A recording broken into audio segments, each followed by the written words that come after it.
everyone, my name is Simone Rurik, and as usual I'm here to do a skill.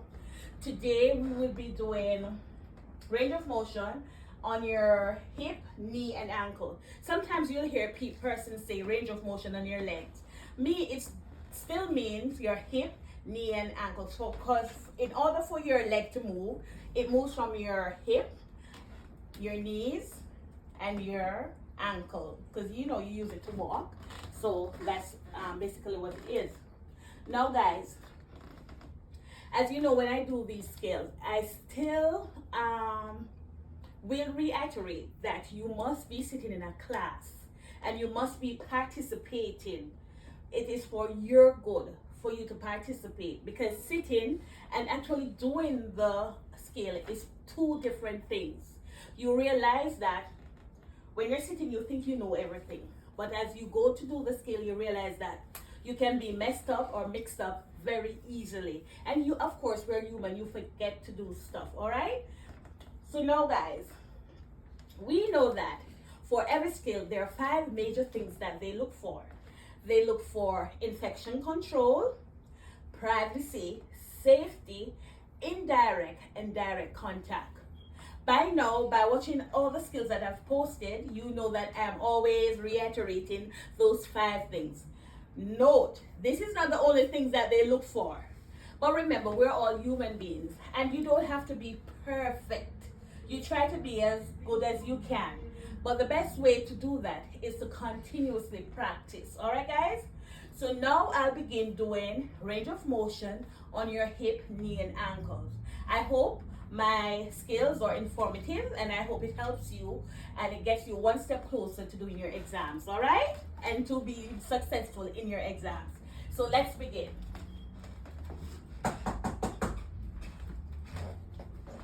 Good morning, Mrs. Jones. My name is Simone Rurik and I'll be your nursing assistant for today. Mrs. Jones, I'll be assisting you with a range of motion on your hip, knee, and ankles. Is that okay with you, Mrs. Jones? Okay, Mrs. Jones, I'll go wash my hands and I'll be right back. Notice that I introduced myself. I told her who I was and what I'll be doing. And also, I made sure I asked her if it is okay for me to do the skill.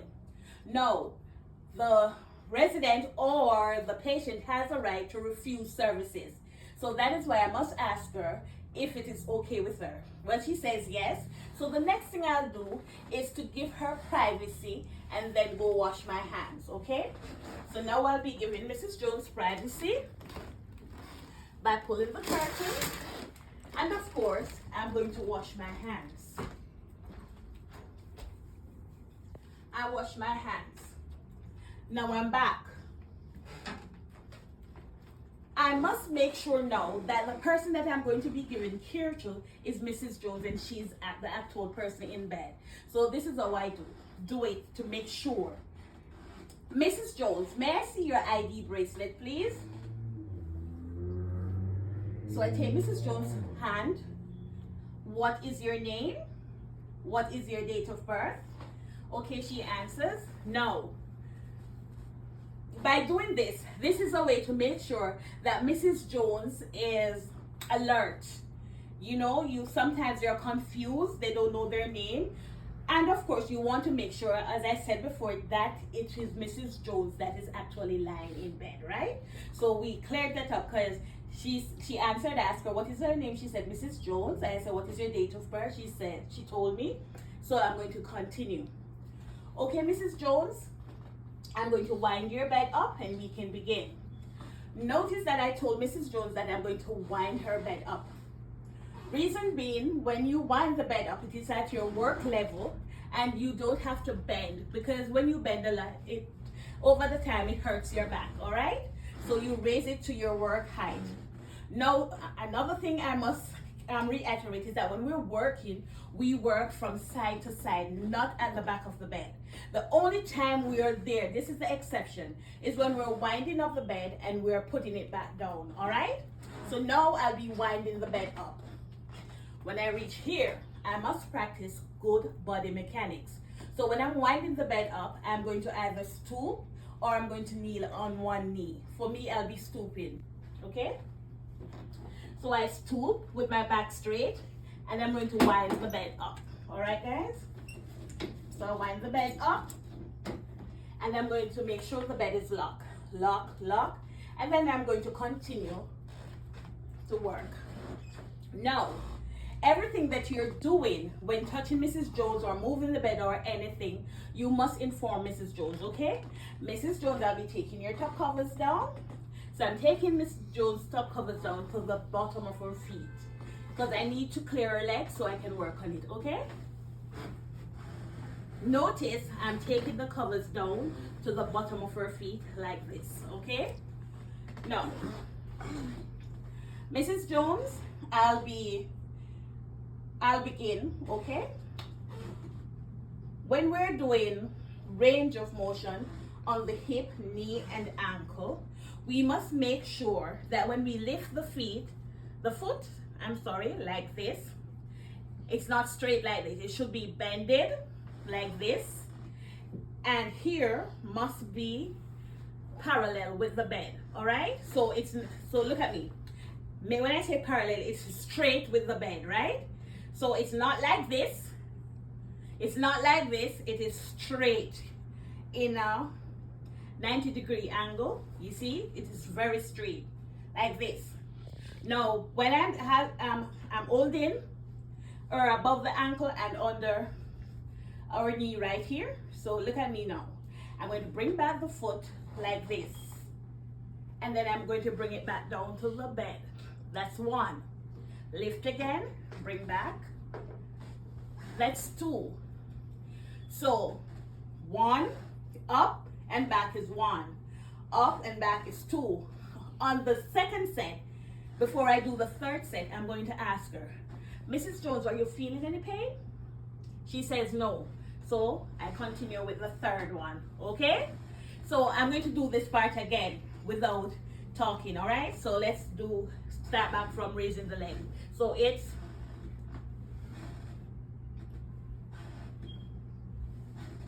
Mrs. Jones, are you feeling any pain? That's it. That's how it is done. Now we must continue to the ankle, because when we move the knee, when we lift the leg, the hip was being worked and the knees, all right? So now we're going to work the ankle. So when I'm doing it, I hold her beneath. I notice I'm not holding the toes. My fingers are below her toes. I never hold the toes, and I hold the ankle above the ankle here. All right. So I'm holding, and I'm going to dorsiflex and flex the toes. All right. And I'm going to do up and down. Look at me again. Let me start again. Up, down one, up, down two. Are you feeling any pain, Mrs. Jones? And up, down three. Notice that I did 3 sets, okay? Up and down one, up and down two. Are you feeling any pain, Mrs. Jones? Then up and down again. Dorsiflex, flex, right? And guys, this is the end of this part of the skill. So now I'm going to say to her, okay, Mrs. Jones, we're finished. I'll be pulling your top covers back up. So notice when I'm pulling the top covers up, guys, it's the same way I rolled it down. I'll be pulling it up, putting it up back. So I did this. I'm rolling it back up. And I pull the covers up. Make sure it's fixed properly. And as I said, I'm working from side to side. So I fix this side and I come back to this side. And all I do was to pull back the covers. And of course, guys, I'm going to give Mrs. Jones some toe space. Mrs. Jones, I'll be giving you some toe space. When we're giving toe space, we pull from the top. So we pinch the sheet and pull it down. So Mrs. Jones has room to wiggle her toes. So the next thing I'll be doing is, guys, remember, we're talking about safety. As soon as you finish making the bed, you should wind the bed back down. So I'm going to inform Mrs. Jones. Mrs. Jones, I'll be winding the bed down. Good body mechanics. Wind down Make sure the bed is locked, lock, lock. And the next thing we do is to give Mrs. Jones her call bell. Because we want to make sure if Mrs. Jones needs us, she has her call bell so she can call, all right? Mrs. Jones, here's your call bell. Feel free to call me if you need anything. We are going to undo the privacy now because Mrs. Jones is in bed and she wants a little company. She wants to see who is passing, you know, to have a little talk and such. After opening the curtain, I come here to the bathroom. I get my hand towel, turn on the tap, wash my hands, dry, and I come back out. When I come out, this is what I'm looking for. There's nothing on the ground. The bed is in the lowest position. The curtain is open. And of course, Mrs. Jones has her call bell. And then I say, my skill is finished. Okay, guys, I hope this skill was informative. And as I said, guys, please practice. Practice makes perfect. Well, not perfect, but you know what I mean. It gives you a better chance to be successful. So, guys, another video was made. Whoop, whoop. Yeah.